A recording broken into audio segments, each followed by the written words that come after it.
By the time I realized that there is a duck there, it's dead. Yeah. It's gone. I would say that's the number one thing when you're learning hunting, because you're around people who are obviously experienced, and the speed at which everything's happening. I mean, it's really like the equivalent of an NFL football game. That's right. I mean, you like, I played some flag football at my church league, and you go out there. I'm just from what I've heard, and I think the same thing with ducks, because most people, by the time when they get up, it's over. Right, It's already right. happening, because everyone else, the anticipation, they're functioning at a way faster speed. But you're right. Oh, go ahead. Well, it was fun in Kansas because one of the youngest Bayless son was there with us, our team. His wife, who's newer to duck hunting. So I felt like I wasn't in the company of you and others who just, muscle memories right there. So I felt like I had a chance, and I did shoot a goose. Oh, really? Okay. I shot a pintail. Yeah. Okay. And they were definitely they have mine. a little bag. Well, your shooting has gotten better. I mean, we had to have some.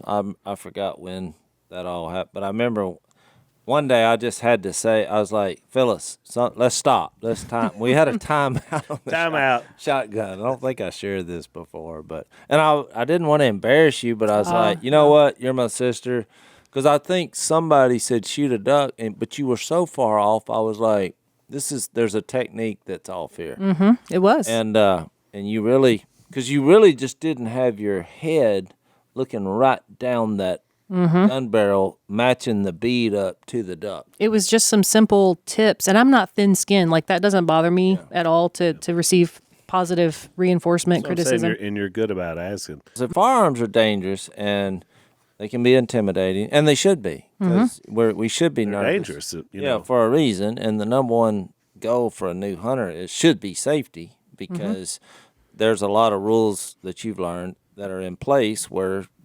nothing bad happens. Right. You never point your muzzle toward another human being. For unloaded, loaded, you just never do it. You never have your finger on the trigger until you're fixed to shoot the duck. Don't take your safety off unless you're about to pull the trigger. Exactly. It's all in one, these kind of things. But the little things because a lot of people, they're intimidated of the gun, and subconsciously they're trying to shoot it and have their head as far away from it as possible. Right. It's like a reflex to, this is going to kick a little bit, and it's a combustible weapon.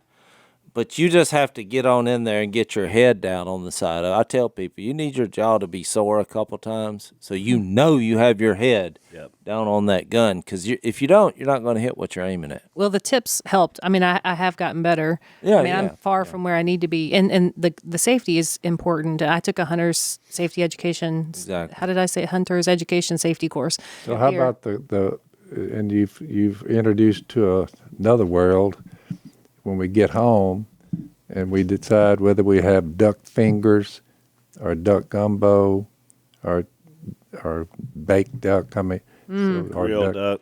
I love it all. So you were introduced to all that, the consumption of what we're harvesting. I really enjoy duck. Yep. Had never had it. And we had to reintroduce her to deer because, like a lot of people, she had a bad experience young, somebody that didn't know what they were doing. Yeah. And so you get that.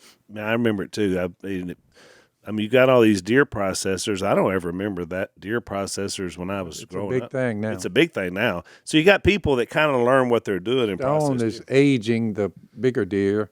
They age them for, hang in a cooler for 28 days, and they nice and tender, and I mean, actually, there's a growth that starts on them, but that's when they're ready, when they begin to, you see the little blue on them, you say, okay. Oh, yeah. But they're just as fine as you've ever put your mouth on, Well, it's like aged beef. Mm-hmm. Every time I've ever had aged beef, it was delicious. So it's the exact same idea. Yeah, and our oldest son, Grant, apparently he and his wife have become amazing deer jerky makers. Yep. They are turning almost all of their deer into jerky, and people are asking for it. Yeah. Really good marinade and flavoring, so, yeah.